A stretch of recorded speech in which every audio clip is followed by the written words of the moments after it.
Broadcast is now starting. All attendees are in listen-only mode. Okay, well, good morning, everybody. Christine Westerlund here with the Illinois Association of Community Action Agencies. I am also joined by Andrea Runge, also with ICA. And Carly Wiltsey, also with ICA. And we're so happy that you're with us this Friday. And I don't know about what the weather's like where you're at, but it's a little gloomy out, but the temperature is decent. I just walked outside barefoot, and it felt delightful. Wanted to feel some grass underneath my toes.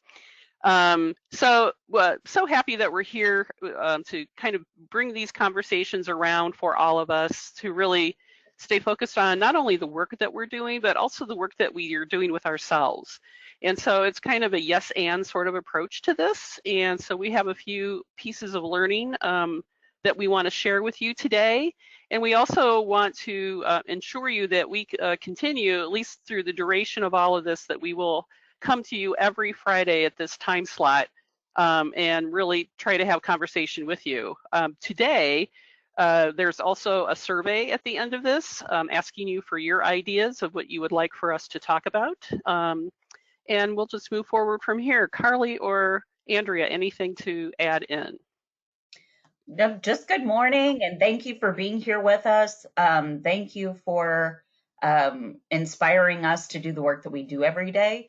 And we hope that this continues to be a useful format for you and something that keeps us all engaged in collaborating together and connecting as a community. Thank you. Carly, anything to say? I think you guys covered it. Just good morning, everyone. And I look forward to continuing this webinar series with you guys on Fridays. And hopefully we have some good discussions today. All right, well, we'll go ahead and just get ourselves kind of aligned and started here and move forward, shall we? Well, here, oh, that's right. I have to do this in a different way. So one of our focuses today is going to be on self-care, and this is a quote that Andrea identified. So Andrea, I'll let you read it to everybody. Self-care is so important. When you take time to replenish your spirit, it allows you to serve others from the overflow. You cannot serve from an empty vessel. I just think that this quote, I mean, we hear this a lot. You can't give from an empty cup. And especially in the experiences and in the careers that we have chosen, it takes a lot out of us to be connected to people, to have ongoing empathy and compassion. So making sure that we are taking care of ourselves and really making sure that we are replenishing our own spirit is pertinent to the work that we're doing, because otherwise we have the ability or the to fall into that compassion fatigue that Haley talked about last week. It's very easy to do, especially in times like these when so much of the information that we're receiving isn't the most positive. It's some of it's a little frightening. It's always important for us to have some techniques that we can fall back on to make sure that we are keeping that spirit filled up. Thank you. So we'll just take a moment here to pause about a time that perhaps you've had in the last few days that things maybe were not as going as well. And what did you do to remediate that? What did you do to kind of to help yourself get to a place where you feel connected? I think that one great opportunity that I have every day, and a lot of people have every day, happens over morning coffee. And the reason is because it's a very present, I know, I have mine too. It's a very present experience. You can hold the cup, you feel the warmth, it has a pleasant aroma, you take a drink of it, you feel the warmth, it's very connected, you're connected to the moment if you choose to be savoring and mindful. And I think that, it's just a comforting pause every day. And I know that on days when I'm going into the office, I don't think I savor coffee in the way that I have been doing it lately in these last few days.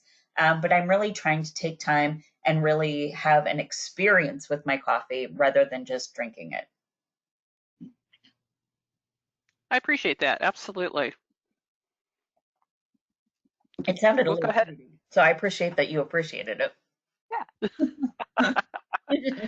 We're full of appreciation today. That's awesome. That is how we should be. So what I'm going to do now is we have these questions. These are the same questions for those of you who were with us last Friday. These are the same questions that we posed last week. I want you to maybe pick one of those questions and focus on it. I am going to, again, be brave once again and go and open up the microphones. And if Andrea or Carly, if you want to, while I'm doing that, to maybe answer or share one of those questions. And here we go. Everybody has now the opportunity to unmute yourself and to participate. So I would encourage you to do that. So Andrea or Carly, what's something that you would like to address in one of those questions? And let me just remind you, if you want to raise your hand using the dashboard, please do that. I will watch for questions. There we have Kitty with Andrea.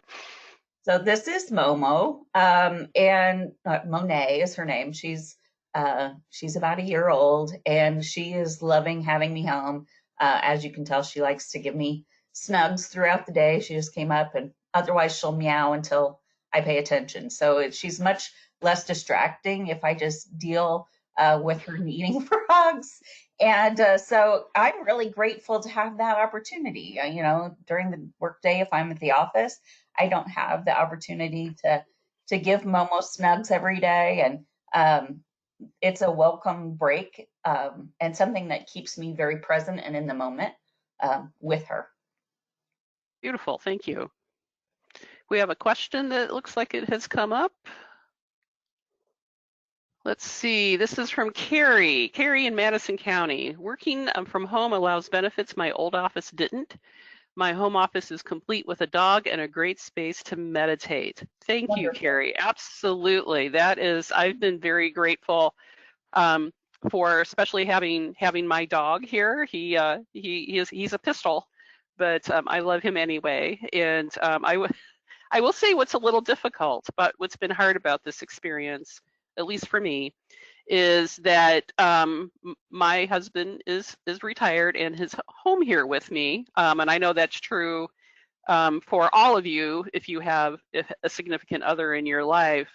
But what makes it a little compounded for him is that he's retired. And so I feel as if I'm in kind of infringing on his territory. So I noticed this morning he does the crossword puzzle every day.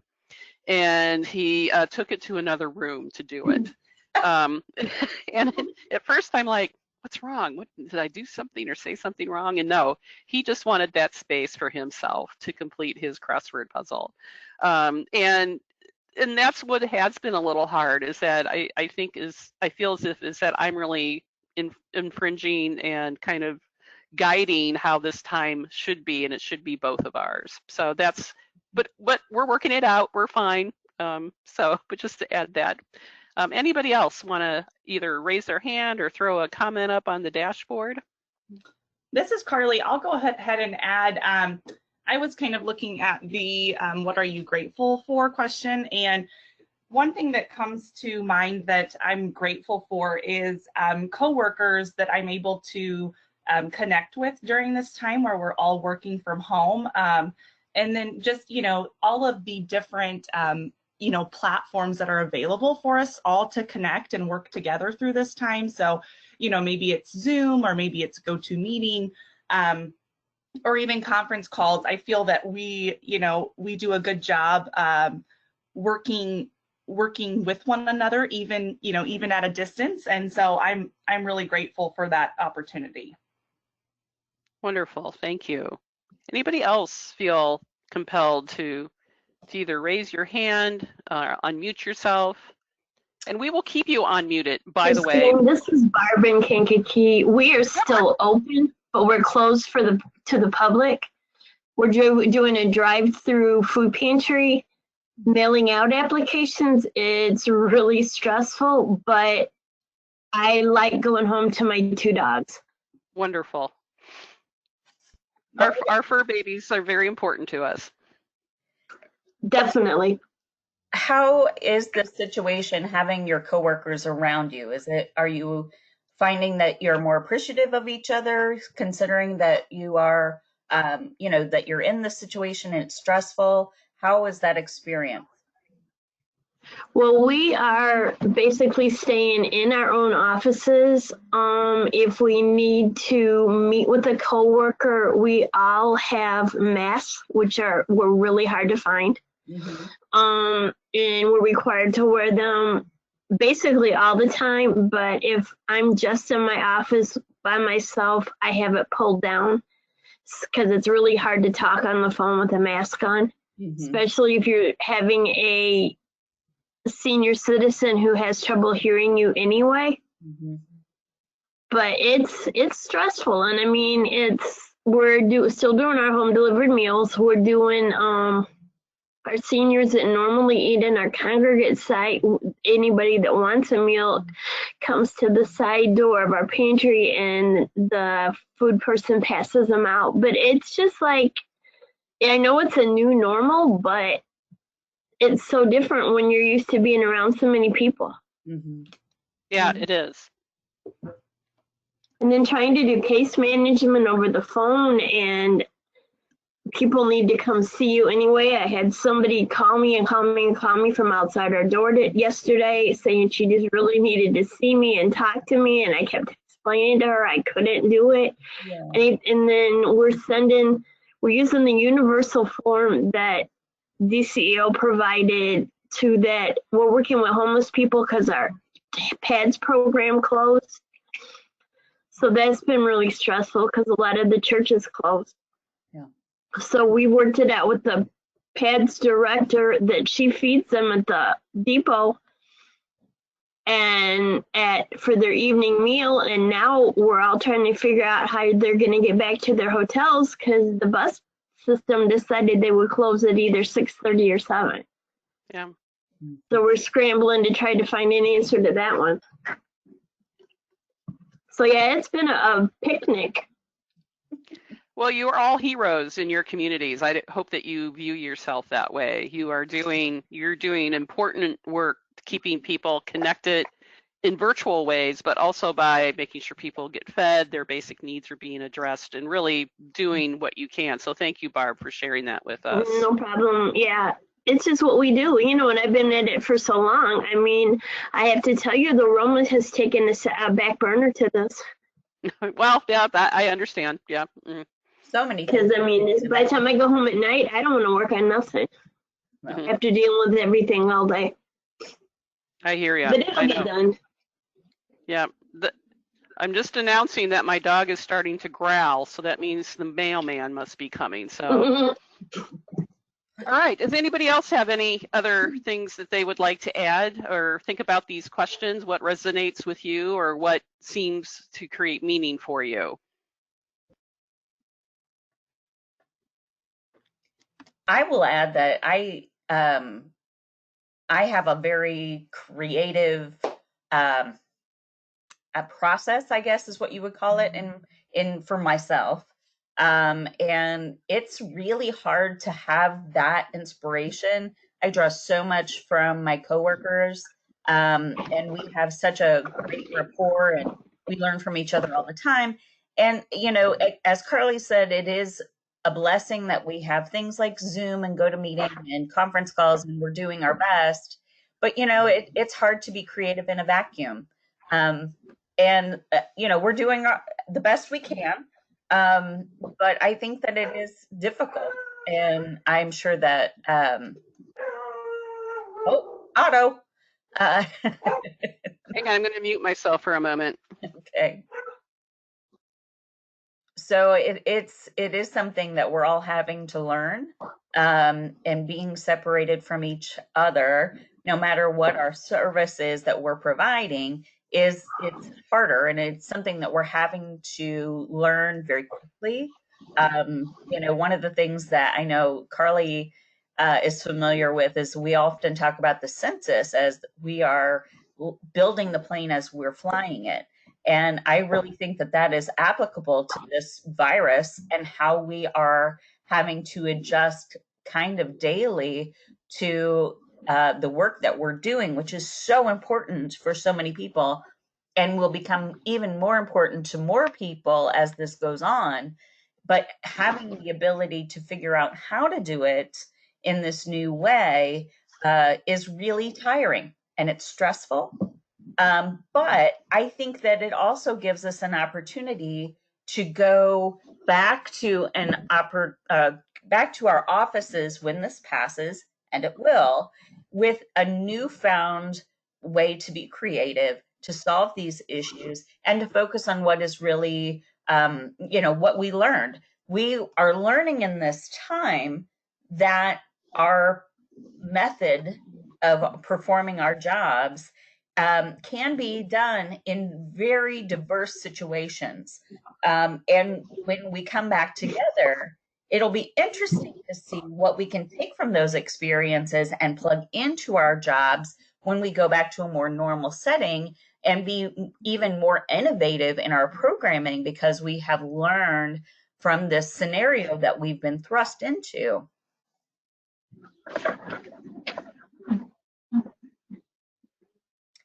Oh, Christine, you're still muted. I'm still muted. Okay. So Otto is still barking a little bit, but I think I can have enough time to read. Lori from Northwestern has added this.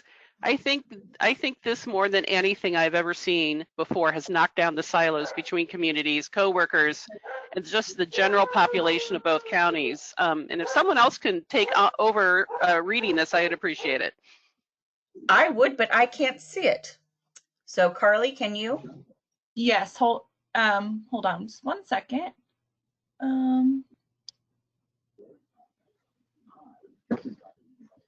Oh, there Okay. it is. Oh, it's so tiny. That's why. I've ever seen before has knocked down the silos between communities, co-workers, and just the general population of both counties. When you pass by someone or see someone, we all kind of smile like, we are in this together. Our agency is also open. We are sending packets to clients and taking information over the phone, and others are working remotely. I couldn't agree more with when you see someone, you kind of smile and kind of think, we're all in this together. I am trying to do some self-care and walk my dog every day on my lunch hour. And I tend to see folks out walking on my lunch hour in the neighborhood. And I kind of feel that way when I see someone, across the street. We can't go up to one another and have a conversation, but even just that smile, across the way, really, what am I trying to say here? I think it has an impact. Just to kind of say, oh, we are all in this together and we are still connected, even if we can't, go up to one another and say, hey, how are you doing? And have a short conversation. Just that smile, to one another really shows that. I agree. I live on a street where we have a lot of walking traffic all the time. And we are out quite a bit, pulling weeds or kind of tinkering outside just because it's getting warmer and we're really tired of being in the house. So we have the luxury of being able to go outside and it just kind of spend some time there. And it's interesting that previously people walk past all the time without any kind of interaction. But all of a sudden, folks are waving more and they're smiling and they're commenting like, people are yelling, cute dog, good to see you. Is it a puppy? What kind is it? Or just, my husband has a drone and he was flying it one day in the driveway just to pass the time. And some lady that we'd never met before said, "Did you get a new toy?" So I think that this is a great equalizer. It puts us all in the same boat. Right. And with that, there is a sense of community that we, I think, have lost some along the way based on the facts that we have just really busy lives and we're getting busier and busier. The ability to have that connection with each other is one of the great blessings of this. And blessings from this situation may be a little hard to find, but I think that having that interconnection with people and feeling connected as a community, rising up to help small businesses, rising up to help your neighbor, is one of the ways that we can really be grateful as we are balancing that with our concern. And there's Mo again. Hi, Momo.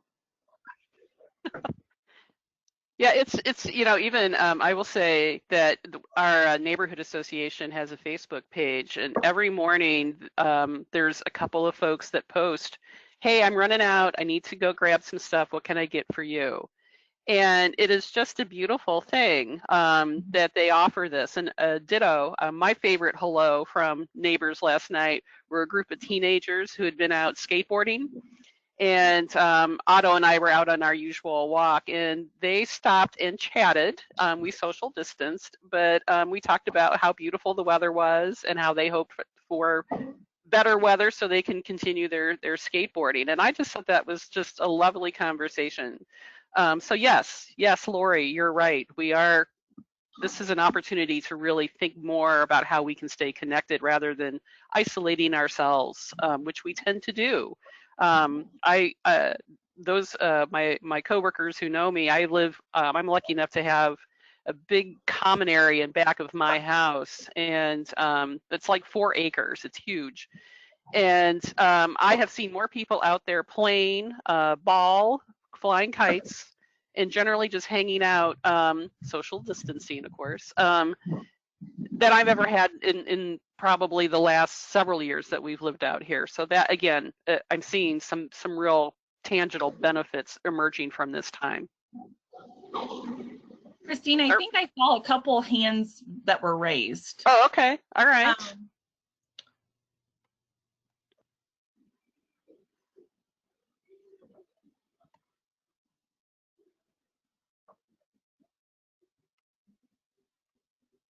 Are you finding them, Carly?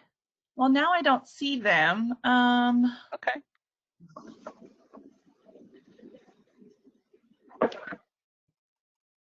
Patricia Williams has her hand up. Patricia, looks like you can speak if you'd like to. Patricia? And then also, I'm going to butcher your name, and I apologize. Sorida Torres, are you on?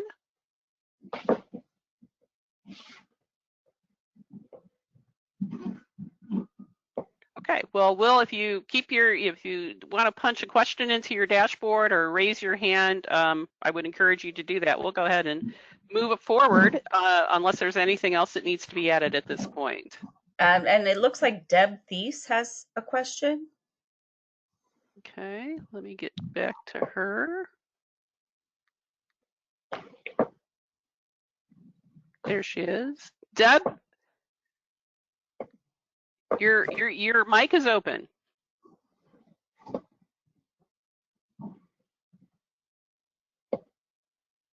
Can you hear me now? I can hear you, yes. Okay. I just have to say that especially this week, has been, I felt very pressured. Mm-hmm. I don't know how many conference calls we've had, webinars or whatever, and everybody's wanting to know, answers and questions and what do you need and what do we got to give, and nobody really has any answers. And then, I'm getting a lot of calls from clients, and I don't really have anything to tell them. Yeah. Well, I appreciate you kind of sharing with us what you're finding so difficult about all of this, Deb. And I wish I had some wisdom to share for you, other than I'm grateful that you're on this call with us today and you're sharing your experiences with us. It's important that we continue to work in this type of community together. Mhm. Does anybody on the call have some words of advice for Deb? This is Barb again. All I can say is I'm feeling it too. I mean, it's hard to keep up with clients knowing you can't help them right now as much as you need to, and then still trying to fulfill everything the funding sources want. So I don't have an answer, but I'm with you. Right. Yeah, it's again going back to, we are all experiencing this. We're riding this train together, yeah. And so I think let's use this platform to kind of talk about what we're concerned about and to see if we do have some solutions that we can share among this community that we're building. Before we do that, I just want to say thank you to Andrea for what you said.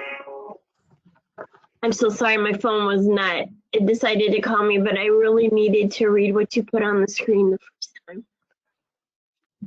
Well, I'm glad that it was useful for you, Barb. I think that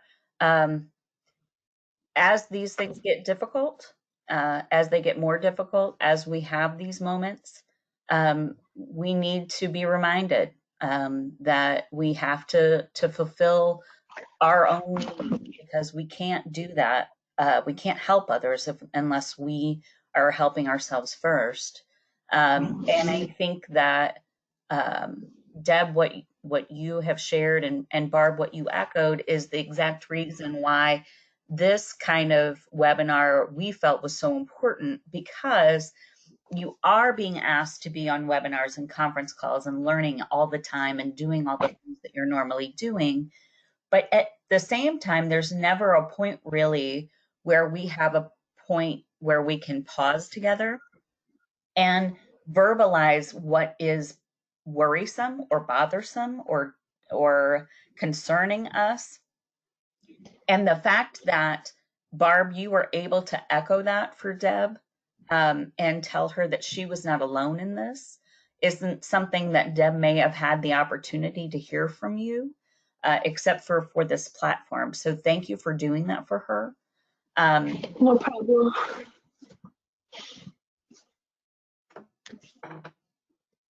It just gets really frustrating not knowing which way to go.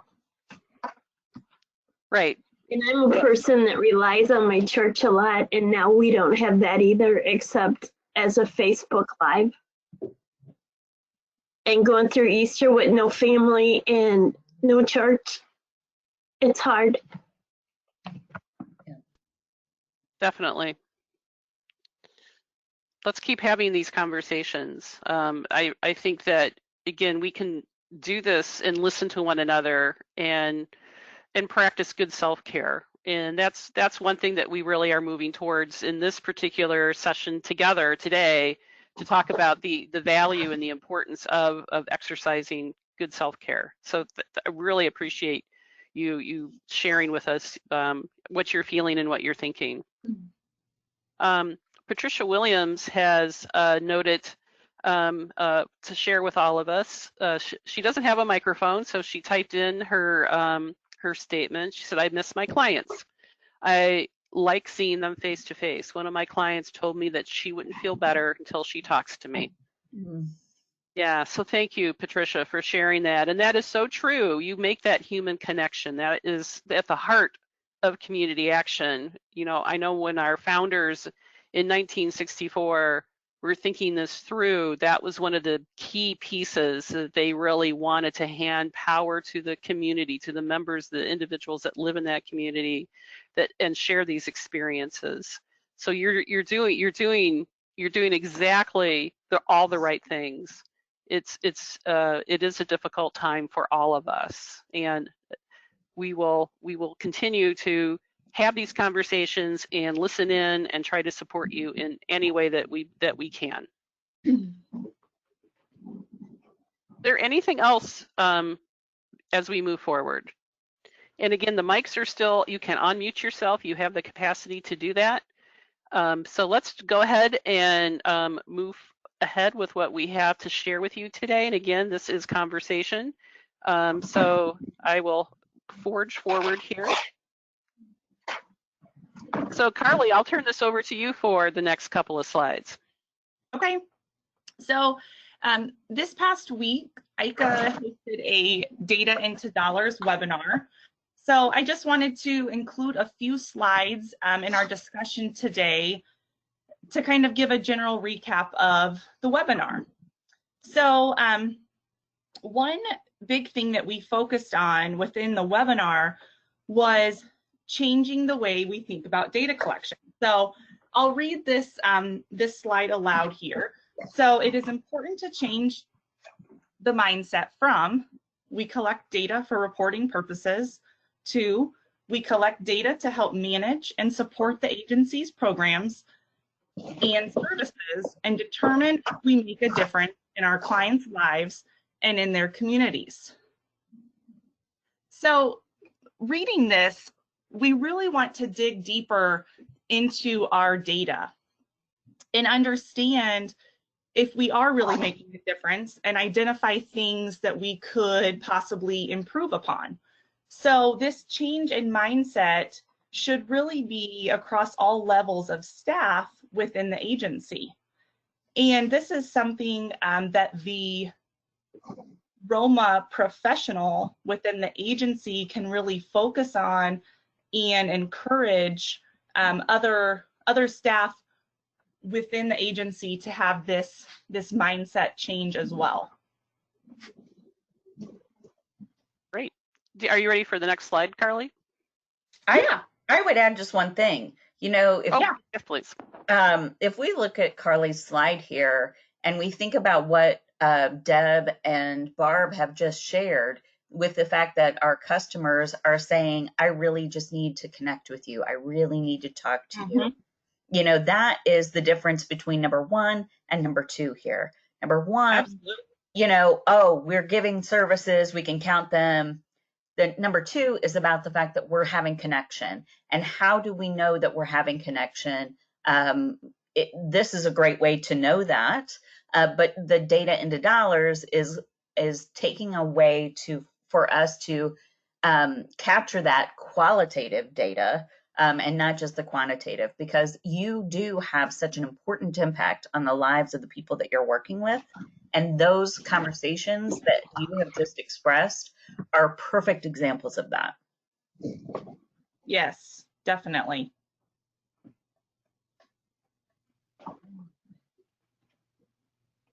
Any other comments? Questions? Okay.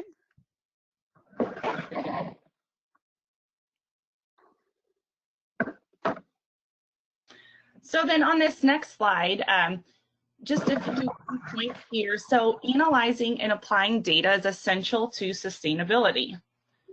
Ongoing monitoring is also essential. And then the monitoring should be built in early and should involve people at all levels of the organization. So one thing we want to think about when we talk about involving people at all levels within the agency is asking ourselves if our staff are involved, are they properly informed, are they properly assigned, and are they equipped? So are they equipped for the tasks that they are responsible for, or do they possibly need further training? And so this is, I think, Christine, this is another part that the Roma professional plays a big role in, wouldn't you say? Oh my goodness, yes.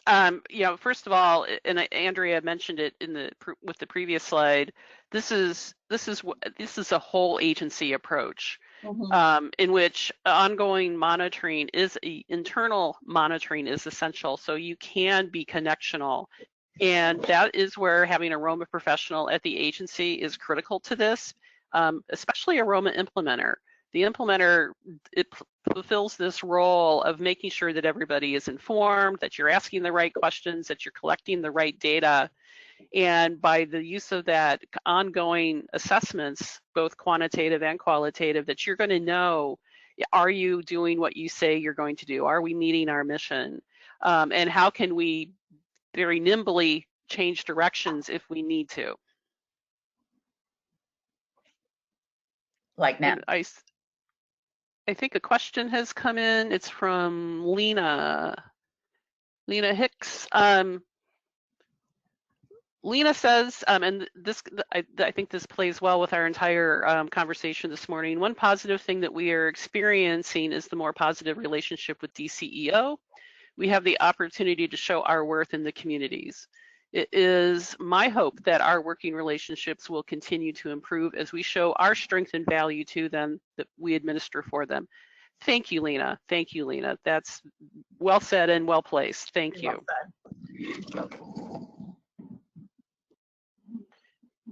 Are you, Carly, anything else to add to this slide? I don't think so. I think we can move to the next. All right.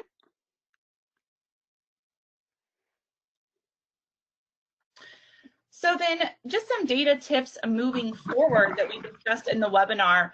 One thing that we talked about was how to discuss data more within the agency. So regularly discussing data.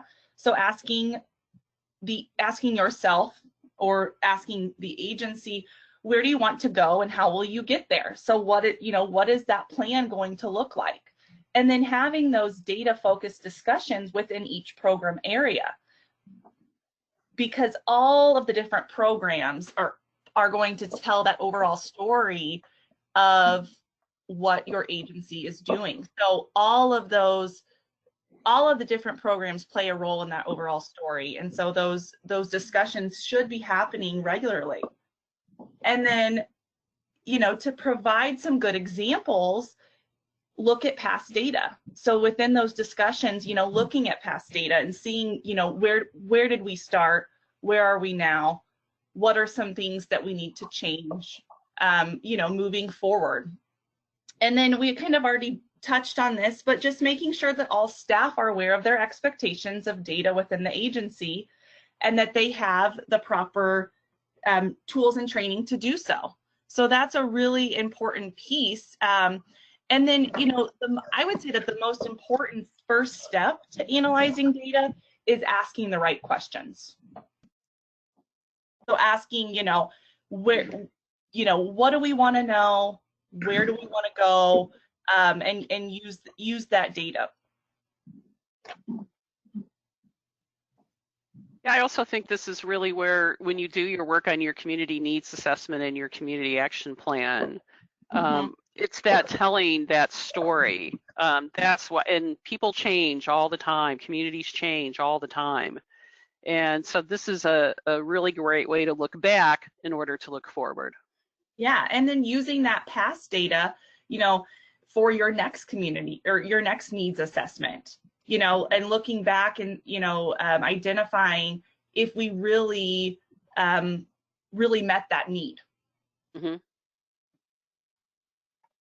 Absolutely. Yeah, and then using that, I think, with future funding sources or different funding sources or existing funding sources, any of them, the more that you can have an emotional appeal to the realness of how important you are in your community and to the families that you are serving, and then supporting that with this quantitative data that you have, it adds this, it's like a 1-2 punch. You get the opportunity to say, hey, we know that we're making an impact here because we are having these personal relationships.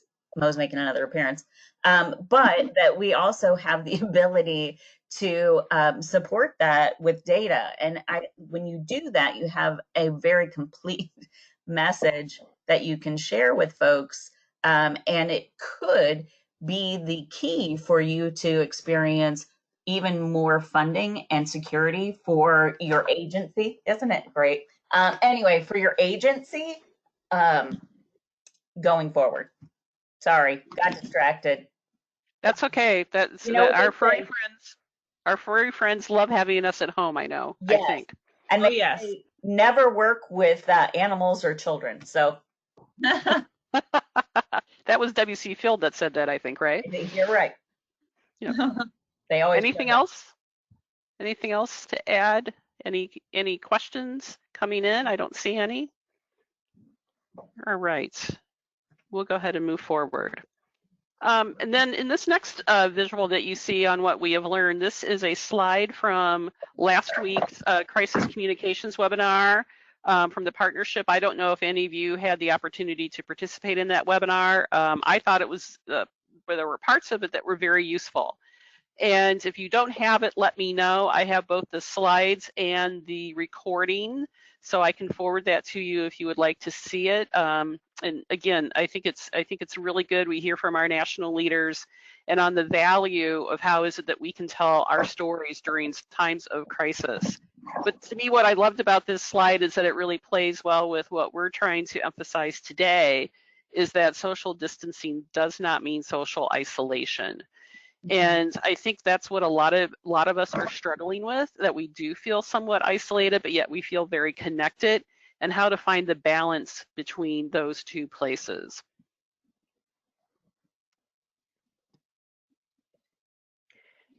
So just a little bit about how we can stay collaborative, and I think some of us have already touched on some of this, the staying together in a time of distance. So smart use of technology. I don't know about you, but I now have a personal Zoom account that I use to connect with my family. And we had our first family meeting on Zoom this week. It was hilarious, but it worked out just fine, and everybody's pets made an appearance. Slack is another platform. I am not a personal user of Slack, but I've talked to folks that are, and they really recommend it. Microsoft Teams, we can use Google Docs, you can do a lot of sharing, a lot of social media platforms. Are there any other platforms out there that you want to share with all of us? Either plug it in or raise your hand. Carly and Andrea, are there anything else that you can think of that could be added to this particular little list that I started? Yeah, I think that was pretty well comprehensive. Carly, what do you think?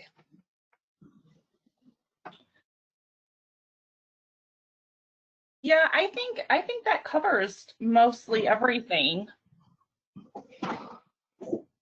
And I will say in the resources and links at the end, I did include something that the partnership sent out in this webinar last week, a link to an article about that goes into further depth about other technology, social media platforms that you can use to really stay connectional.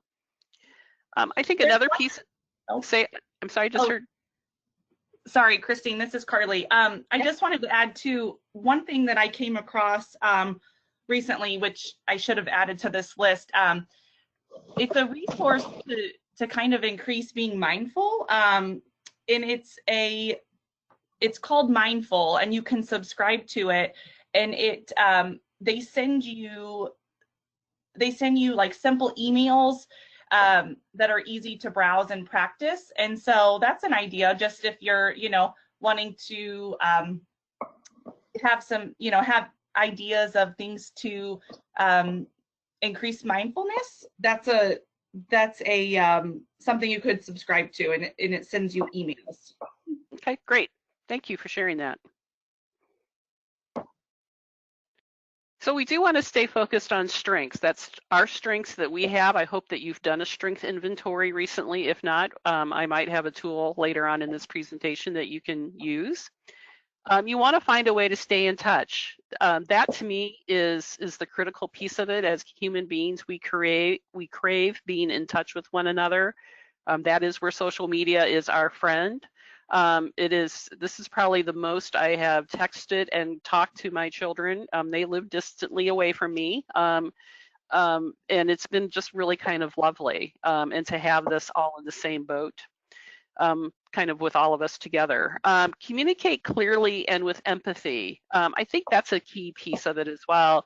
And sometimes emails and texts don't fully go into clear communication, so to be very mindful about that.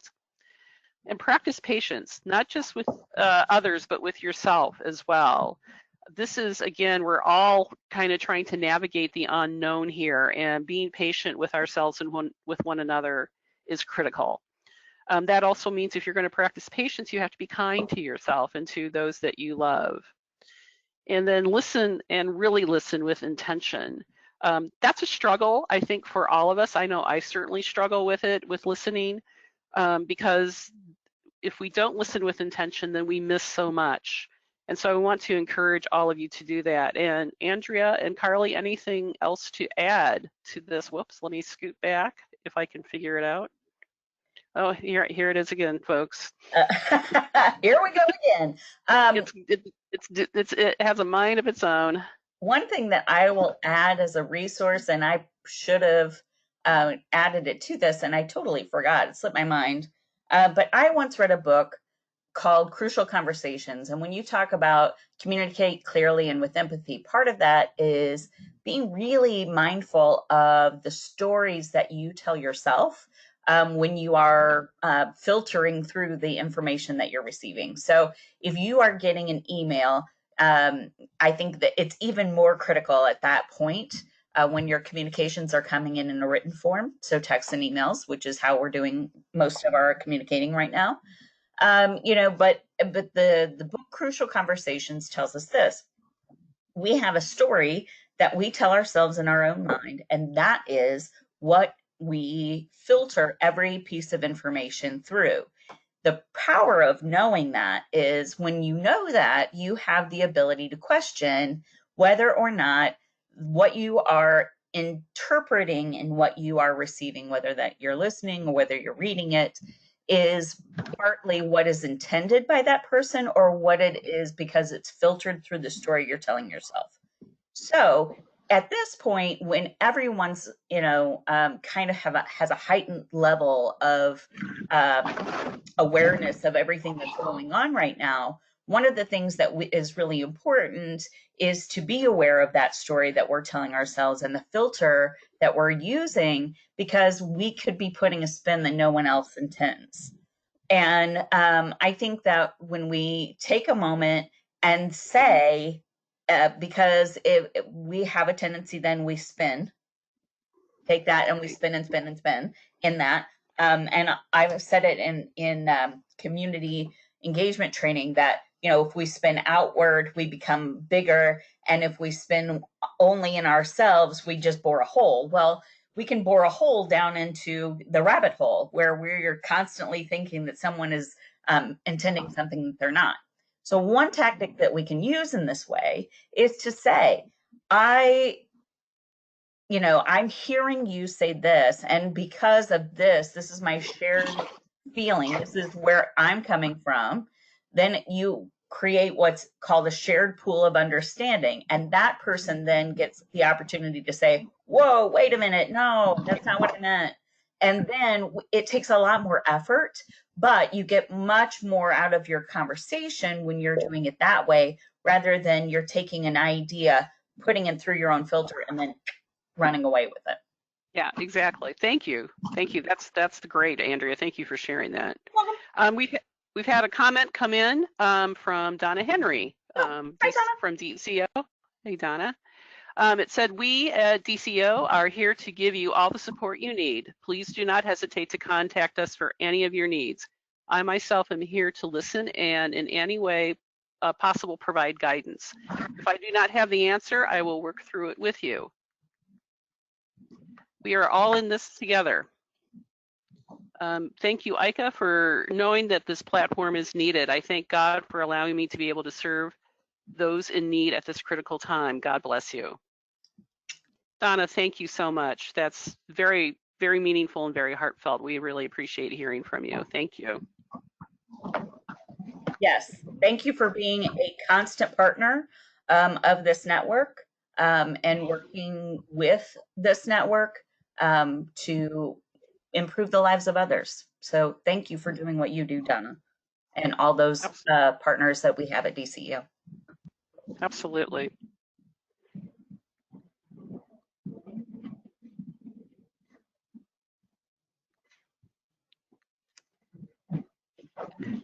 So just to kind of put this little bit of wisdom out here from Margaret Wheatley, she is, at least from my perspective, one of the deep thought leaders in how we can remain and stay in community. She and Peter Block have just done remarkable work. And I think this is something that we need to really key in on, is this idea, this quote, meaning that human conversation is the most ancient and easiest way to cultivate the conditions for change.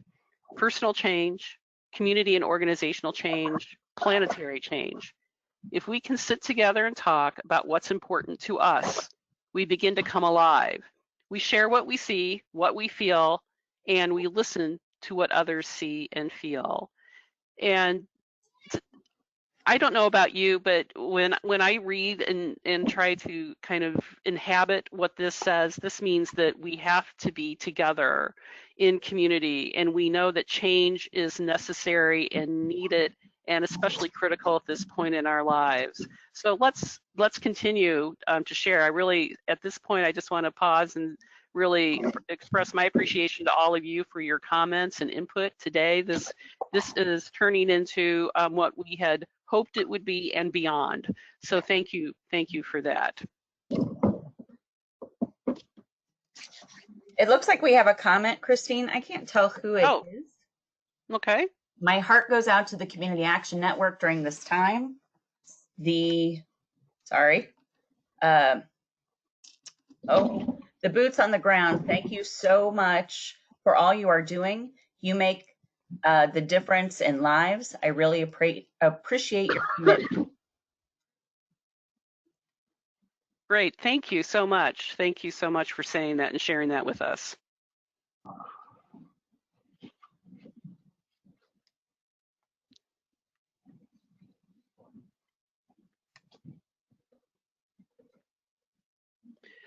So this is, we're at a space too that we need to sift and consider.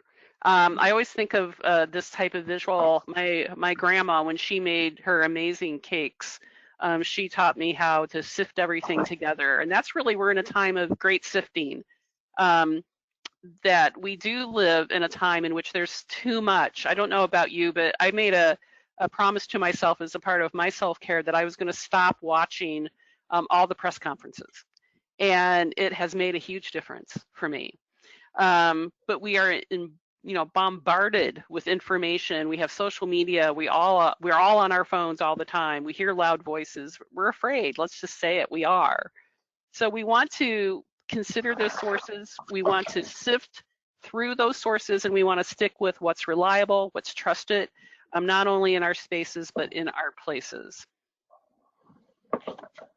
I agree. And I know that I was having a conversation with a fellow ICA PEEP yesterday, one of our ICA staff, and we were talking about the fact that it's really crucial right now for us to find a balance between what we need to know to keep ourselves safe and, and keeping ourselves, kind of a sacred space where we have an understanding of what's happening, but not obsession with what's happening, because that's part of the way that, we can go down that rabbit hole. We can bore down into that topic, and it really kind of will keep us with blinders on from all the other things that are happening that are wonderful and beautiful.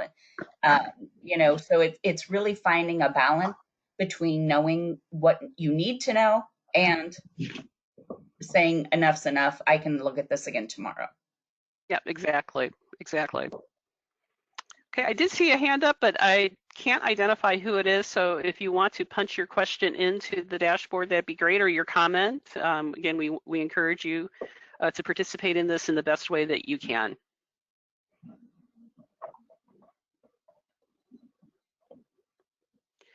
So we have to have this consideration now of this work-life balance, which is, I don't know about your experiences, but I suspect for most of us, it's been kind of thrown into the kind of like this sort of wacky world. You know, some of us, not all of us, are working from home now.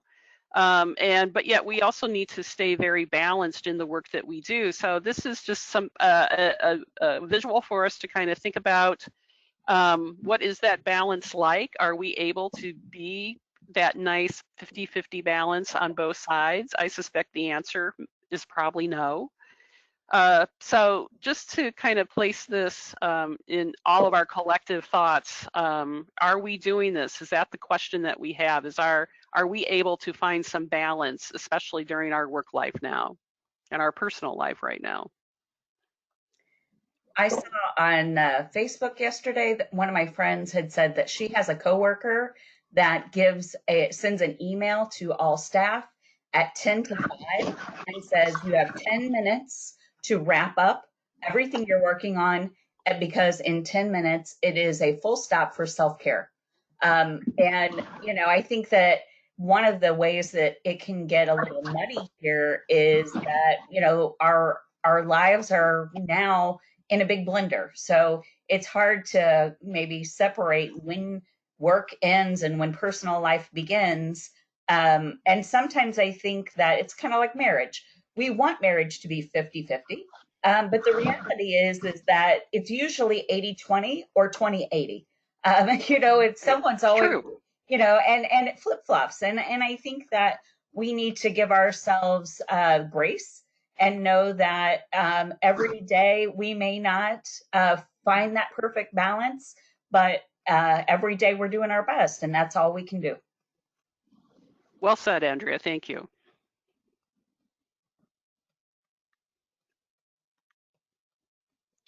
And of course, then there's this, right? This is our chuckle for the day. I don't know about I don't know if you all are aware of Andrea's mad skills, but she finds the best memes. And this is one, it's a meerkat, a meerkat trying to find inner peace, right? We don't have all day. This is how it feels, right? You know, whenever, you know, we talk about doing our self-care, our deep breathing, whatever pathway that we take to try to find that, sometimes it doesn't come. And so we have to be comfortable with that. We have to rest with that, because we want to encourage all of us to try to find that space and that place. So this is practicing good self-care. Here are some things that we need to think about from kind of the more larger perspective of these elements of self-care. And you'll see there's many things that are included here. And I'll just call out a couple of things that really kind of sing out to me. Number one, for me anyway, is a curiosity. You know, I think curiosity is the driver for knowledge and wisdom and engaging. And yeah, and that's the question I've asked myself. Have I been as curious lately? And I think the answer is probably yes, because number one, I'm hardwired to be curious. Yes, you are. But I think I haven't been as quite of an investigator as I usually am, and so I want to get back to that. And I tried this morning doing just a little bit of that, and I have to tell you, I found it very satisfying. And just one other thing too that really caught my attention is presence. How can I keep showing up? And how can I be present, like in this conversation today? How can I be present in every conversation that I'm having? Because it's so much more difficult, because we aren't having that kind of face-to-face sort of connectional piece now. And so how can we change that and shift that? So thoughts, Andrea and Carly? I will read a comment that Lori has posted. I personally, okay, thank you. This time of grounding has given us pause to decide what we can sift out at this time of survival mode. We can get rid of all the unimportant junk. But I think one of our huge strengths is those of us on this webinar and in this job are people persons, and we miss our outreach sites and our clients. On the other hand, I truly believe our communities realize how much they, hold on, miss us, how much they miss us. Our communities realize how much they miss us and how important and involved we really are in communities and in our customers' lives. I refer to the old adage, you don't miss the water until the well runs dry. Then it says you don't have to read all of this out loud. So sorry. That's okay. Lori always has a lot of good things to say. Yeah, I was going to say, but why wouldn't I read it all out loud? It was lovely. Yeah. Okay. And what else, Carly? I was just going to add two on this little chart that I was thinking about. One is support. So just kind of thinking about how I can support myself to, be the best version during this time, and then how I can support those around me in this time. And then another one is just slowing down. So like you were mentioning earlier, Christine, or maybe that was you, Andrea, that said that your friend had talked about her coworker sending that email, that at 5 p.m., work is done for today. I'm trying to do my best at having that same format, and not, getting back on the laptop at 8 p.m. to finish a few things that can wait till tomorrow. So, I think that's a really big piece of self-care for me personally. Absolutely. Thank you. All right.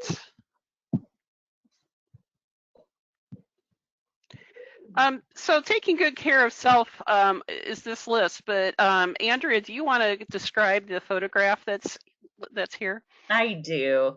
So my best friend growing up, her name is Holly, and she is not a pet person, but her son wanted a dog really bad. And so last year for his birthday, he got this cute little adorable pup. Her name is Lola. And she posted this on social media yesterday, and I asked for her permission to share this story, and she said that she was fine with it. So Lola has a room in her house where her bed is, and she can go and get away from it all. Well, at this point, her room is also her dad's office. And so yesterday, Lola decided that she needed a little alone time, and so she decided to pull her bed out to the living room and have some peace and quiet. So this is just a great explanation and example of how we all need time to recharge. We all need time to be alone, and we all need to take a tip from Lola here and do whatever you need to do to make that happen. Thank you. Thank you. I love that story, and it's so perfect, and yeah, an identification of good self-care. So this is a list. We actually do have a link for you in the resources that will lead you to 101 ways to practice self-care. And I would encourage you to just pull something out. The one thing from the list that I just adored was rereading your favorite childhood book. Yes, I have all these Nancy Drews. Now I have permission to read them, so I'm so excited about that. But again, these are things that you love to do, things that maybe you have been wanting to explore, or something that a skill that you have wanted to acquire. So what a great opportunity now is the time to do that. I love that jigsaw puzzles are coming back in fashion. I just do. They are like soaring back. Everyone's excited about them again. And if you don't have one, but you want to have that experience, you can find them online and put one together online. Oh, okay. I didn't know that. Yep. Okay, great. So we also want to circle back to mindfulness. We did touch on it last week in the webinar. And this is a quote by Jon Kabat-Zinn. I know I invoked his name last week, but to just remember that his wisdom that he shares here is that note that this journey is uniquely yours, no one else's. So the path has to be your own. You cannot imitate somebody else's journey and still be true to yourself. Are you prepared to honor your uniqueness in this way? And I think that's such a great question to be posed, because this is a time in which we are spending so much more time with ourselves now. And so it is that confluence of intention, attention, and present time experience. And I've been kind of pondering this question since none of us have ever experienced this in our lifetimes. I know that my grandparents lived through the Spanish flu. Unfortunately, they're not around for me to ask them what they experienced during that time.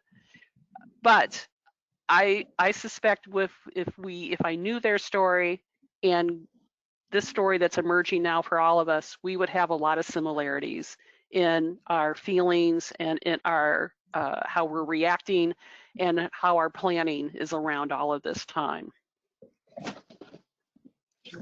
Yeah, I actually have been thinking about my grandmothers a lot as well. I may have mentioned that last week, but their stories of the Depression and how they, persevered through that time of great uncertainty have been really weighing on my mind. And just connecting with them, knowing that they showed me great intense strength through the stories that they would tell me when I was a child, and how I am using those to draw strength from in times like this. Absolutely. I've been thinking about my grandma a lot too. She could make something out of nothing growing up from the Depression and learning so many kitchen skills from her, and wishing she was still around too. Mm-hmm. Thanks, Barb. Okay, we're going to watch now. Hopefully it works. Fingers crossed. It worked this morning already, and it worked yesterday. So fingers crossed once again. But this is a TED Talk. It's a short one. It's about, I believe, 8 minutes long. But it's a practice of mindfulness, and pay attention to what he shares with us. I think that he is describing a practice that we all could embed in our lives quite easily. So let me click it here.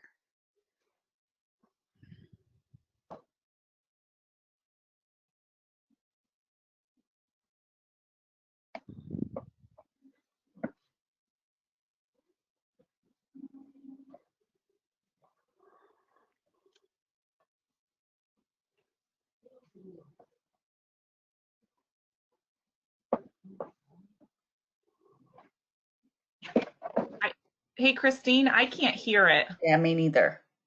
Okay. Huh.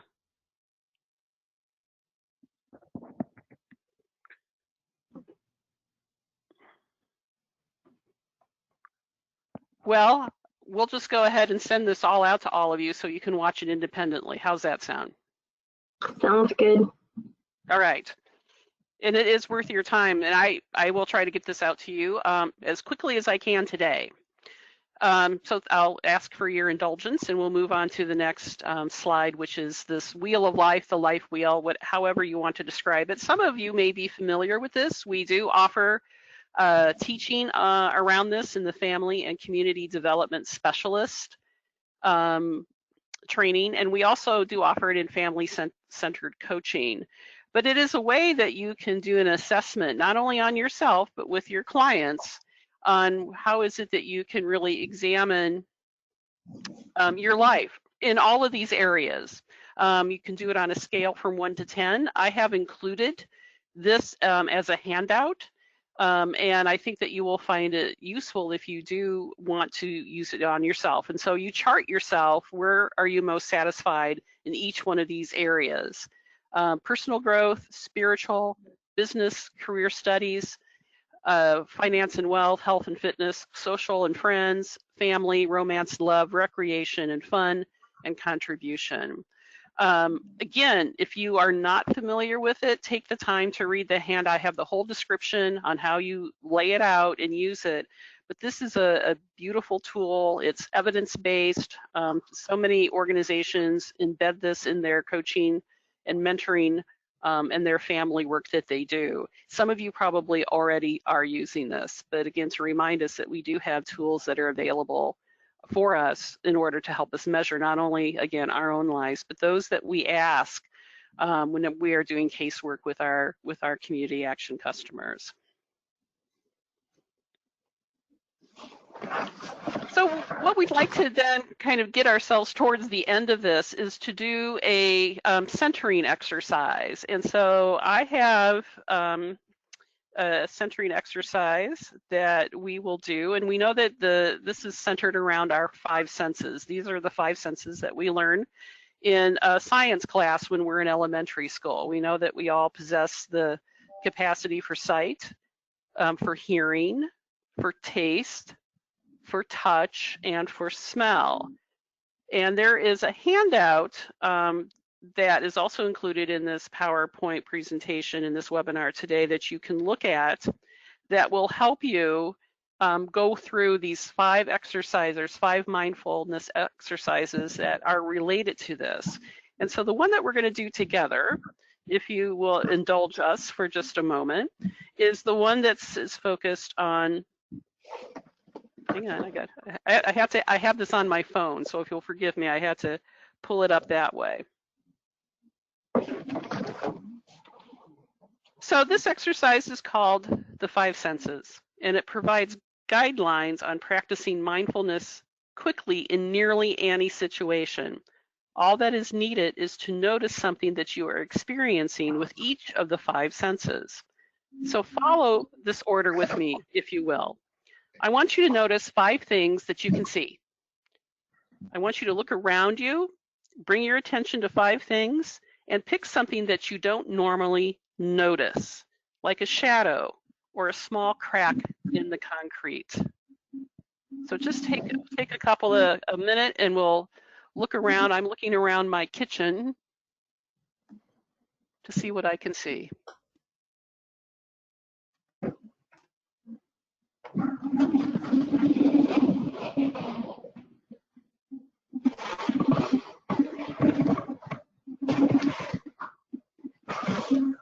All right, let's go to our fourth sense. We're going to do for 4 things that you can feel. Bring awareness to 4 things that you are currently feeling, like the texture of your pants, the feeling of the breeze on your skin. Hopefully you're outside somewhere listening to this, or the smooth surface of the table that you're resting your hand on.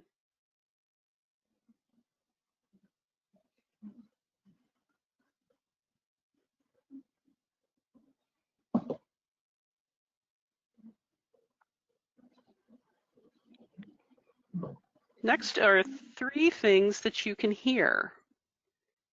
Take a moment to listen and note 3 things that you can hear in the background. It could be the chirp of a bird. It could be your dog barking. Perhaps it's the hum of your refrigerator, or the faint sounds of traffic coming from outside your place. Take a moment for that.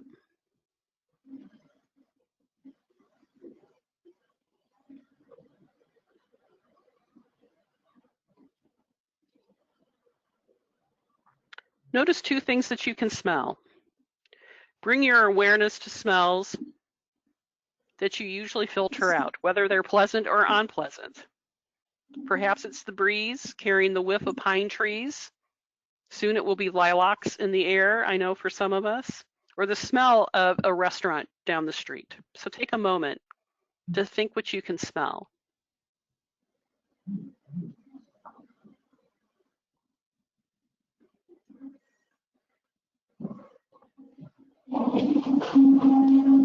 Now notice one thing that you can taste.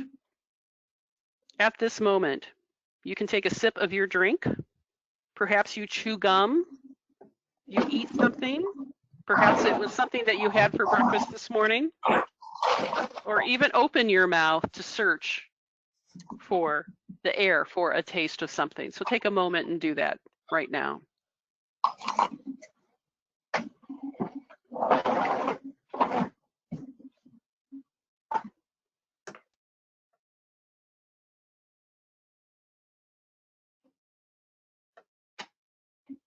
So centering ourselves is a valuable practice, and it can be done easily. And hopefully you'll get an opportunity to watch that TED Talk. I apologize that the sound was not working. I can't explain why it wasn't.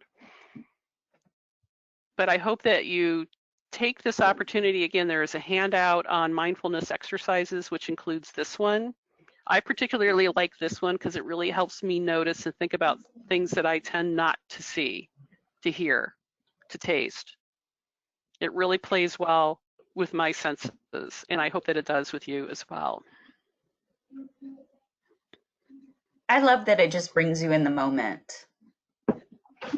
You know, so often we're thinking about things in the past that we may miss or things in the future that we may worry about.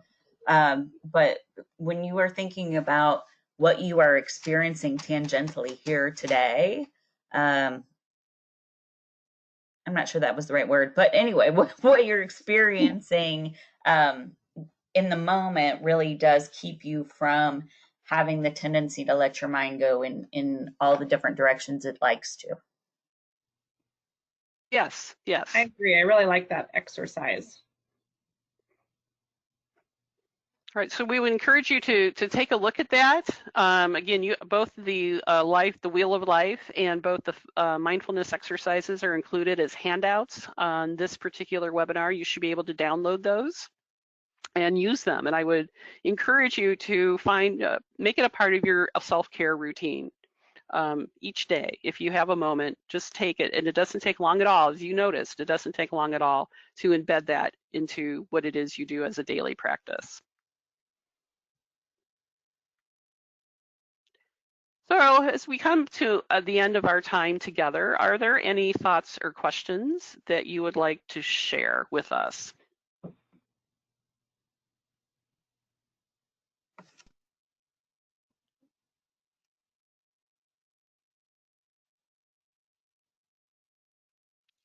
ahead. Christine?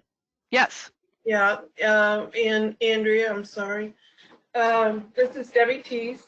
I think this is a great forum because there's a lot of people out there that even my husband doesn't really get the whole gist of what community action is and what we deal with on a day-to-day basis.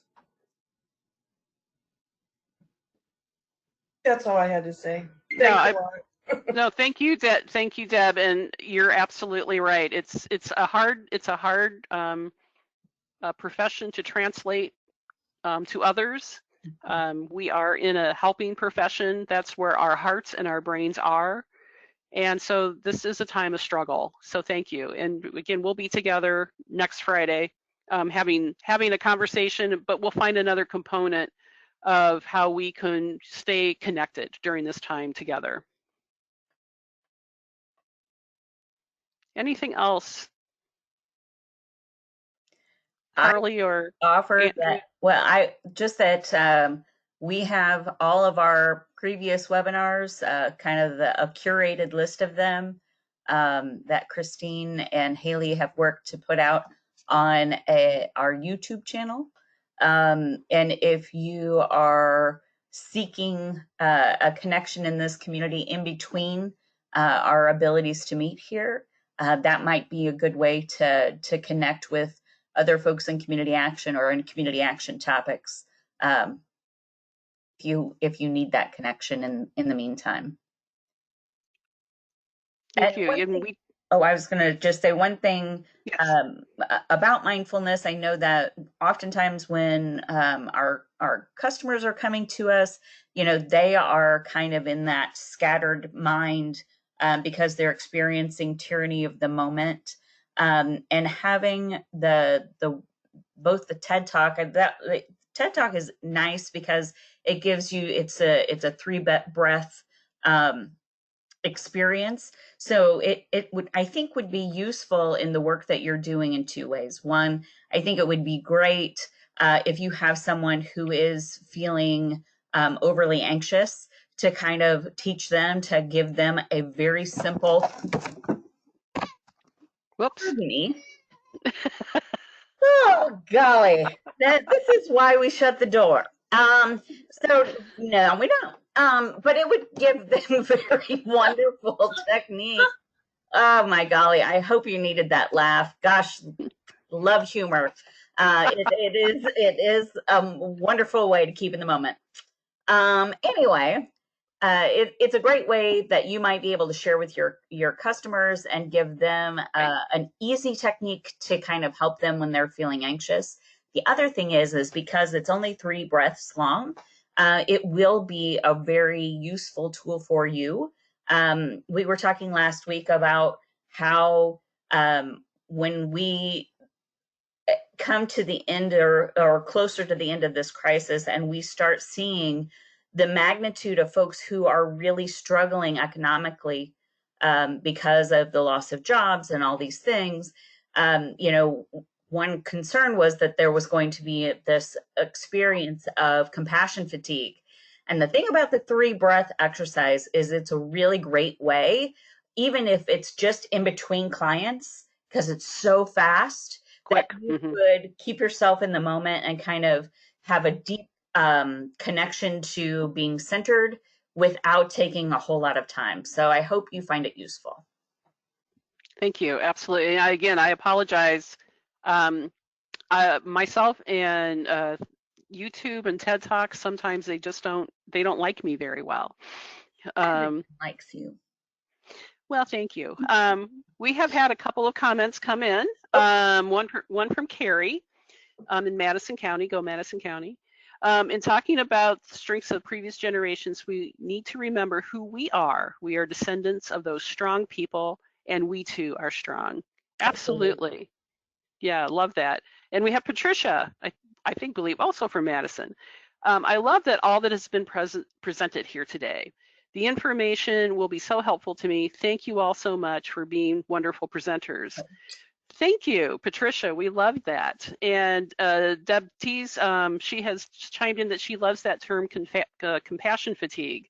And that really, we are in a time in which compassion fatigue is real, and it's compounded because we're not only feeling anxiety and stress about our own self and our own families, but we're feeling it for them as well. So this is really where, and then what the future looks like.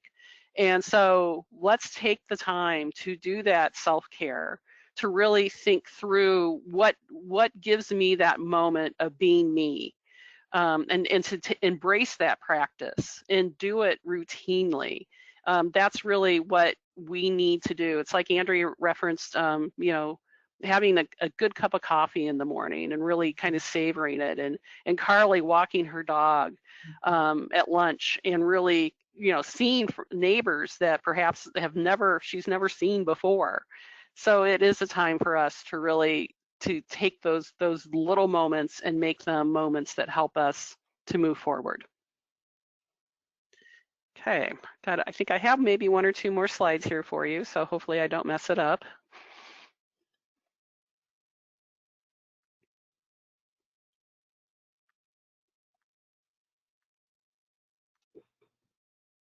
I put together a bit of a to-do list. So, and you can put any of these items on your to-do list. It's not mandatory, but I want you to think about being very intentional about time for yourself. Again, take your lunch hour. When it's 5 o'clock and it's time for you to be done, be done. This is a time in which we really have to be very thoughtful about our care of self and our care of our families, because we know that we have that burden as well sometimes. And it's not necessarily a burden, but sometimes it does feel like it a little bit. Let's just say that out loud. Explore new ways that you can stay connected. I think that's a key piece of it as well. My neighbor and I have been having driveway conversations, and I noticed several of them going on. So if you have the capacity or willingness to do that, I would encourage you to do that. Work to separate fact from fiction. It is a snowball rolling down the Matterhorn these days. All of the false information that's coming out. So I would encourage you to, find trusted sources and really use those sources if you want to stay engaged in learning what's going on. We didn't talk about it a whole lot today. We referenced it last week. Here it is, another reference of it today. We might probably bring it up next week. Engage in reflective practice. Journaling is one way to do that. Taking a walk is another very profound way. Perhaps you listen to music, you read, you have your dog close by. Perhaps it's meditation, perhaps it's yoga, or perhaps there's other practices that you do use that really help you get to that place of where you're reflecting on what's happened and what are the opportunities of the future. And then finally, but not the end of the list, but practice radical self-care. Just go for it. And encourage others to practice it as well. But this is a time in which we do need to care for self. And that's why we are here with you today. Did I leave anything off that list, Carly or Andrea? The only thing that I might add, and I don't think it's something you've left off, but if this is something that you're struggling with, maybe write it down on a Post-it note. Put it in a place where you can see it prominently every day. Maybe it's by the coffee pot, maybe it's by the bathroom sink, whatever it is. Remind yourself to set an intention to do this for yourself daily. Set an alarm on your phone for 5 o'clock or whatever time your day ends. If it's something you're struggling with to find that work and life balance, don't feel like you have to take the burden of it on your own and remember all these things. Use tips and tricks, figure out ways that will remind you to make this a priority.